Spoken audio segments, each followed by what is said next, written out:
మన Varahi sales grand festive celebrations ప్రతి 10,000 రూపాయల కొనుగోలుపై ఒక బంగారు నాణెం ఉచితం. ఈ ఆఫర్ జనవరి 15 వరకు మాత్రమే.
మీరందరూ కలిసి భోజనాలు చేసి వెళ్ళండి. ఎవ్వరూ మిస్ కావద్దు. Okay sir. నాకు అర్జెంట్ ఫోన్ కాల్స్ ఉన్నాయి. చేసి వచ్చి మీతో జాయిన్ అవుతాను. ఓకే మొత్తానికి బంధు పేరుతో సీఎం కి దడ పుట్టించారు కదండి. రాజకీయం అంటే అదేనయ్యా. మరి బంధు పేరిట ఈ దెబ్బతో సీఎం రాజీనామా అన్నా చెయ్యాలి, లేదా ఫోర్ ద పీపుల్ మీద యాక్షన్ అయినా తీసుకోవాలి. ఏదైనా మన మంచిగానయ్యా.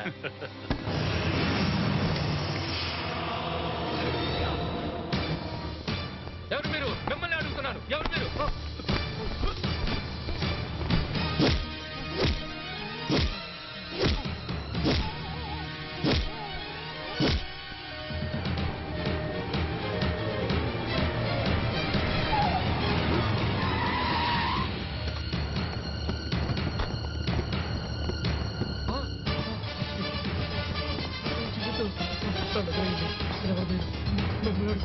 ఎవరు మీరు?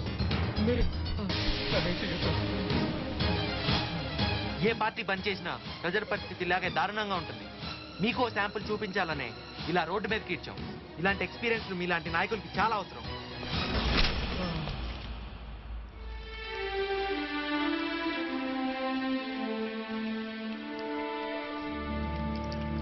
పాప టీ అడిగి చాలాసేపు అయింది, లేట్ అయింది. తీసుకో బాబు. పర్లేదులే తాత. ఇదిగో అయ్యా. ఆ పెద్దాయనకి మన మీద ఏమైనా అనుమానం వచ్చిందంటావా? నోను, ఆయన భాస్కర్ గారు ఏర్పాటు చేసిన మనిషి కదా, ఏం భయం లేదులే. ఆ ఏసీపీ ఎక్కడున్నా మనల్ని వదిలిపెట్టాడు. మనమంతా ఇక్కడున్నామని ఏమాత్రం ఇన్ఫర్మేషన్ దొరకదంటావా? ఒకప్పుడు ఈ ఫ్యాక్టరీ ఎంతో మంది కార్మికుల కడుపులు నింపుతూ కళకళలాడుతుండేది. రాజకీయ నాయకుల స్వార్థంతో, ప్రజా వ్యతిరేక విధానాలతో ఇప్పుడు ఈ స్థితికి వచ్చింది. ఎందుకు పనికిరాని ఈ ఫ్యాక్టరీకి వాచ్మెన్గా రక్షణ ఇస్తున్న నేను నలుగురికి మంచి చేయాలని పోరాటం చేసే మీకు రక్షణ ఇవ్వలేనా?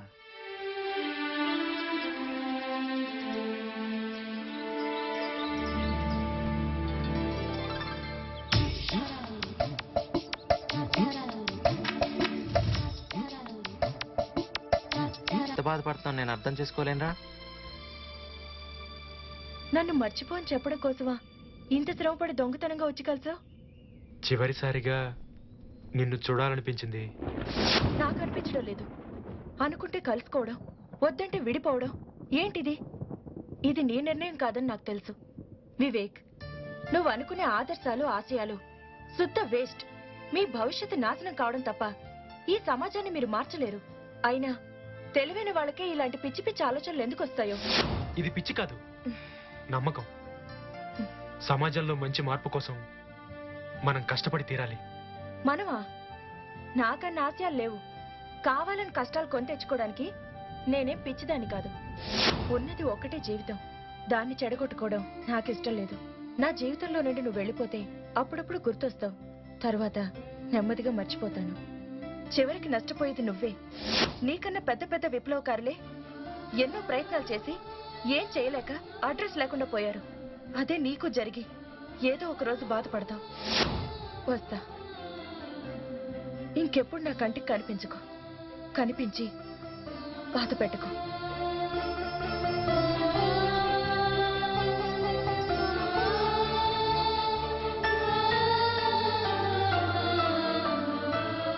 ఎక్కడో ఏదో పొరపాటు జరుగుతోందని నాకు ముందే అనిపించింది.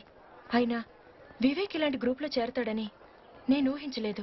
అరవింద్ కూడా అంతే. అయినా అతను నన్ను ఎందుకు మోసం చేయాలి? ప్రేమిస్తున్నట్టు ఎందుకు నటించాలి? అలా నటించడానికి అతనికి మనసు ఎలా ఒప్పిందో నాకు అర్థం కావట్లేదు. కానీ ఒక్కటి మాత్రం నిజం, నేను ఇప్పటికే అతన్ని ద్వేషించలేకపోతున్నాను. ఏయ్ ఆ? ఏయ్ ఆగో ఆగవే, నీకు ఈ మంత్ ఎండింగ్ వరకే టైం ఇచ్చా. ఇంకో వారం రోజులే మిగులుంది. ఈ రేపులు కిడ్నాపులు అంటే నాకు పడవు. నువ్వే కోఆపరేట్ చేయాలి. అర్థమైందా? అర్థమైందా?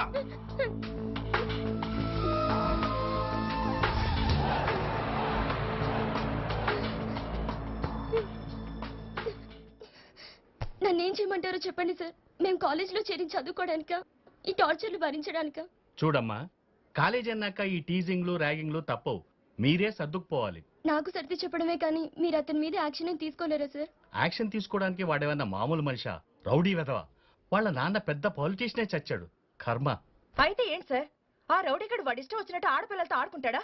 బస్సు దిగి వస్తున్నప్పుడు కారిడార్లో, క్లాసుల్లో ఎక్కడ పడితే అక్కడ పని కట్టుకుని మనిషిని తాకడం, నలుగురు ఉన్నారని కూడా చూడకుండా వాడు చేసే ఇండీసెంట్ కామెంట్స్, ఆ కామెంట్స్ మీకు చెప్పడానికి సిగ్గుగా ఉంది. ఏంటి సార్ ఇదంతా? వాళ్ళ నాన్న పెద్ద పొలిటీషియన్ అయితే ఎవరికి సార్? ప్రిన్సిపల్ గా స్టూడెంట్స్ కి రక్షణ ఇచ్చే బాధ్యత మీకు లేదా? ఆవేశపడకమ్మా. మీరు కంప్లైంట్ ఇచ్చినట్టు గాని నేను తీసుకున్నట్టు గాని తెలిస్తే మీకే కాదు నాకు కూడా ప్రమాదమే.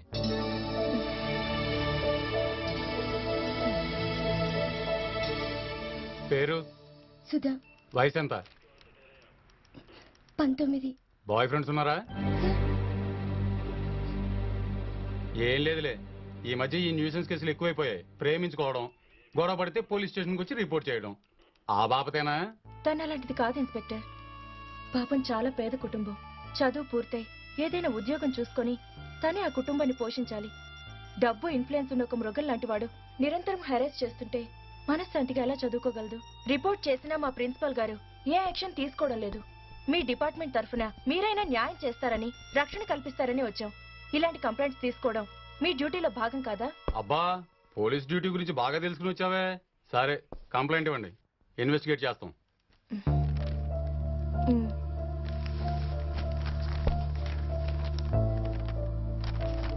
సర్లే, మీరు వెళ్ళండి.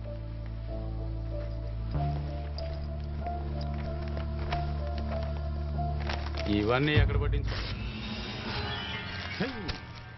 Certificate policy. A named set of rules that indicates the applicability of a certificate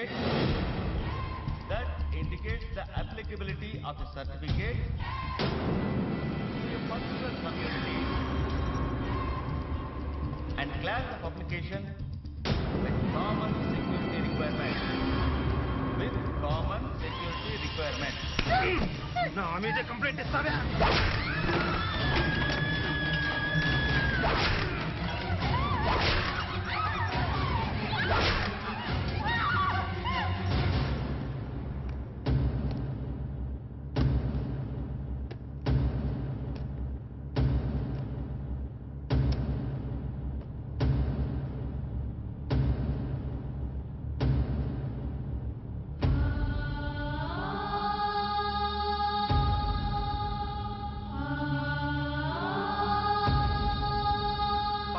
class room లో సుధా అనే స్టూడెంట్ దారుణంగా హత్య గావించబడ్డం నగరంలోనే కాదు, రాష్ట్రం అంతటా సంచలనం కలిగించింది.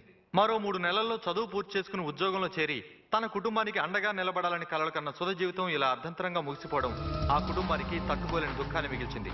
హత్యా నేరం ఆరోపించబడ్డ ఆదిత్య అనారోగ్యానికి గురై చికిత్స కోసం హాస్పిటల్లో చేరడంతో వెంటనే అరెస్ట్ చేయలేకపోతున్నామని పోలీసు వర్గాలు తెలిపాయి. అతని మానసిక పరిస్థితి సరిగ్గా లేనందువల్ల అతన్ని కలవడానికి మీడియా ప్రతినిధులను కూడా హాస్పిటల్ మేనేజ్మెంట్ అనుమతించడం లేదు. డబ్బు, పరపతి, అధికారం కలిగిన ఓ రాజకీయవేత్త కుమారుడు కావడంతో కేసు దారి తప్పించడానికి, అతన్ని కాపాడడానికి తెర వెనక ప్రయత్నాలు ఎన్నో జరుగుతున్నాయని ప్రజల నుంచి తీవ్ర విమర్శలు ఎదురవుతున్నాయి. సుధా హంతకుడిని కఠినంగా శిక్షించాలని విద్యార్థి లోకం పలు చోట్ల కాలేజీలను బహిష్కరించి ధర్నాలు, రాస్తారోకోలు నిర్వహిస్తోంది. డాక్టర్, వాడొక క్రిమినల్, హంతకుడు. కేసు నుండి కాపాడడానికి హాస్పిటల్లో చేర్చుకుంటారా? మ్యాడ్ ఫెలో అని సర్టిఫికెట్ ఇస్తారా? అది కాదు, అతని గురించి నాకు. వాడు కాదు, మీరంతా మ్యాడ్. మీరే క్రిమినల్. ఈ ప్రశ్న అమ్మాయి కాదు, నేను అడుగుతున్నాను. క్రిమినల్ కేసుల్ని దారి తప్పించడం, హంతకుల్ని రక్షించడం ఇవేనా మన డ్యూటీలు? ఇప్పటికే ఇక్కడ ఎన్నో ఘోరాలు జరుగుతున్నాయి. అమాయకులైన రోగుల్ని పట్టి పీడిస్తున్నారు. కావాలని ట్రీట్మెంట్ కాలం పెంచుతున్నారు. జలుబు జ్వరం అని వచ్చేవాడిని స్కానింగ్లని, టెస్ట్లని, రక్తం పిండుతున్నారు.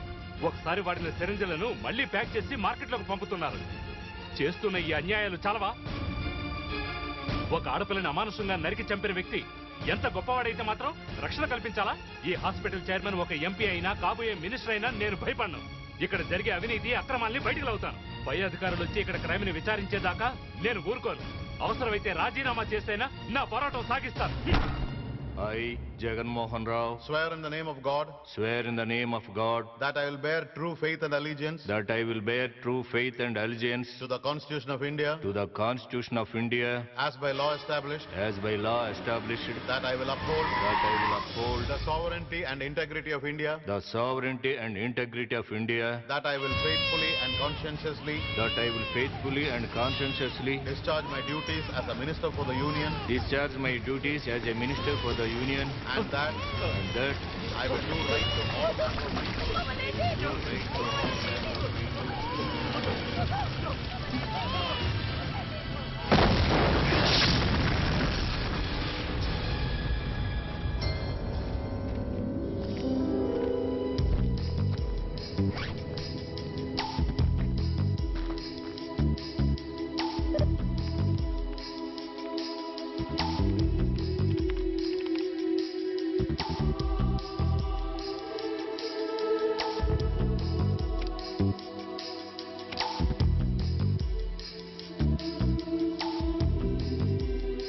మినిస్టర్ జగన్మోహన్ రావు గురించి thousands of complaints.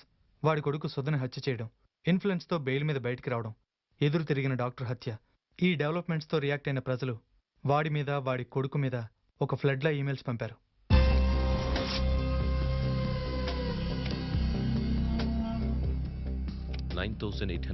Complaint mails about 1 person. 9,000 కంప్లైంట్సా? ఎవరా మానవుడు sir? PK Jaganmohan, minister. You mean central minister Jaganmohan? ఆయన మన స్టేట్ నుంచి మినిస్టర్ అయిన నార్త్ ఇండియాలో మాఫియాతో రిలేషన్స్ ఉన్నాయి. He has a clean political image with notorious criminal background. Recent గా ఈయన కొడుకే సుధా అనే స్టూడెంట్ ని క్లాస్ రూమ్ లోనే హత్య చేసి చట్టానికి న్యాయస్థానానికి దొరకకుండా హాస్పిటల్లో చేరాడు. బెయిల్ మీద బయటకు వచ్చేశాడు. ఇవన్నీ అనలైసిస్ చూస్తే నెక్స్ట్ టార్గెట్ జగన్మోహన్ గారే కావచ్చు. ఏది నువ్వు అనుకున్నంత ఈజీ కాదు. అది చెప్పడానికే నేను ఢిల్లీ దాకా వచ్చాను. ఈ మాట చెప్పడానికి ఇంత దూరం రావాలా? ఎన్నో తాచుపాములు నా బూటుకాలుతో నలిపేసి ఒక్కొక్కడిగే వేసుకుంటూ వచ్చి ఈ కుర్చీలో కూర్చున్నాను. ఆ బచ్చెగాళ్ళు నా ముందు వానపాములురా. అంత తేలిగ్గా తీసిపారేయద్దు. ఈ కోర్టులు, పోలీసులు, ప్రభుత్వం మనల్ని ఏమీ చేయలేకపోవచ్చు. కానీ మనం ఫార్ ది పీపుల్ దృష్టిలో పడ్డాం. ఈ పరిస్థితుల్లో నువ్వు అక్కడికి రావడం మంచిది కాదేమో. ఫర్ ద పీపుల్ అయితే నాకేంటి, 40 ద పీపుల్ అయితే నాకేంటి? రై, నేను ఎక్కవలసిన మెట్లు, కూర్చోవలసిన కుర్చీలు ఇంకా చాలా ఉన్నాయిరా. నా దారికి ఎవరడ్డొచ్చినా బూడిదైపోతారు. ఈ వెర్రి జనానికి వాళ్ళు హీరోలైతే ముందు వాళ్ళ హీరోయిజాన్ని నాశనం చేద్దాం. మనం చేసే ఈ దారుణంతో జనం వాళ్ళని అసహ్యించుకోవాలి. వాళ్ళ స్టైల్లోనే ఫర్ ద పీపుల్ అని నోటీస్ అంటించు. ఆ తర్వాత షూటెడ్ సైట్ ఆర్డర్స్ వచ్చే ఏర్పాటు నేను చేస్తాను. వెళ్ళు, నేను చెప్పినట్టు చెయ్యి.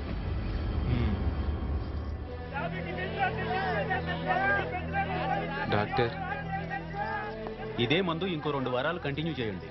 ఇంకాస్త బెటర్మెంట్ వస్తుంది. నిన్న తాగిన మందంతా వాంతి చేసుకున్నాడు సార్. ఇంజెక్షన్ ఇస్తే బాగుంటుందేమో. వద్దు ప్రదీప్, ప్రతిదానికి ఇంజెక్షన్ చేయడం అంత మంచిది కాదు. నువ్వు హాస్టల్కి వెళ్ళిపో.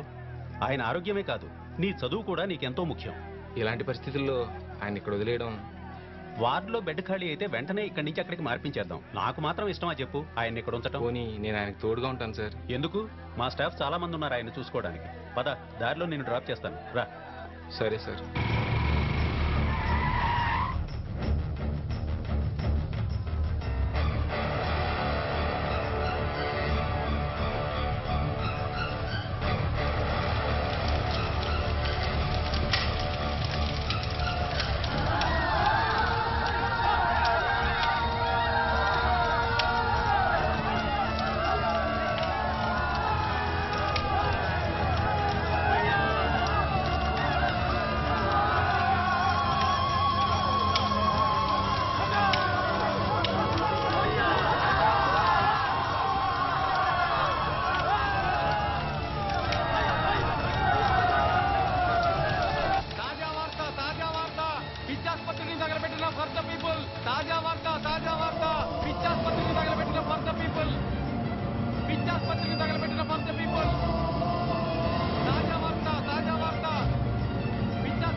కాళ్ళు నరికే వాళ్ళకి ఇంకా పెద్ద ఘోరాలు చేయాలనిపించొచ్చు.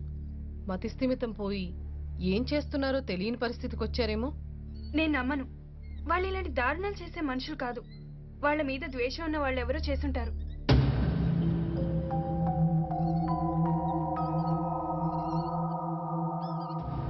For the people matter discuss చేయడానికే నిన్ను పిలిపించాను.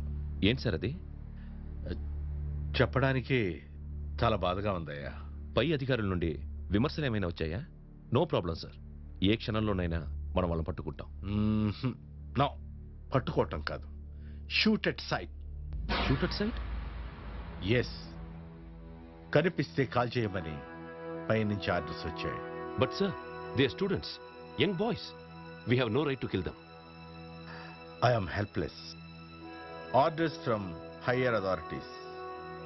So shoot them. వాడిని చేతులు కాళ్ళు నరికి జీవత్యమల్లా వదిలేయాలి. నో, సగం కాదు, పూర్తిగా చంపేయాలి. అలాంటి వాళ్ళకి కొంచెం ప్రాణం మిగిలిన పావులా పాక్కుంటూ వచ్చి మళ్ళీ ఎన్నో ఘోరాలు చేస్తారు. వాడు బతకూడదు. వాడిదే ఉందిరా. ఆఫ్టర్ ఆల్ ఒక పెద్ద విషవృక్షానికి ఉన్న కొమ్మల్లో వాడొకడు. ఆ వృక్షం వాడి బాబే. వాడిని లేపేయాలి. కానీ ఎలా? సెంట్రల్ మినిస్టర్గా అతనుకున్న సెక్యూరిటీ వలయాన్ని ఛేదించడం అంటే చాలా కష్టం. వచ్చే ఎన్నికల వరకు అసలు వాడి వైపుకే రాకపోవచ్చు. రాకపోతే రప్పిస్తాం. వాడు కదిలి రావాలంటే ఇక్కడ వాడి కొడుకుని దెబ్బకొట్టాలి. ఏమైనా సరే మన పాలసీకి విరుద్ధంగా ఒక మనిషిని చంపడం అంటే వాట్ పాలసీ? What policy? మంటల్లో కాలు బూడిదైపోతూ కాళ్ళకున్న సంఖ్యలు తెంచుకోలేక నిస్సహాయంగా చూస్తూ ఏడ్చిన అమాయకుల అరుపులు ఒక్కసారి గుర్తు తెచ్చుకో. వాడిని చంపడమే సరైన శిక్ష నువ్వే అంటావు.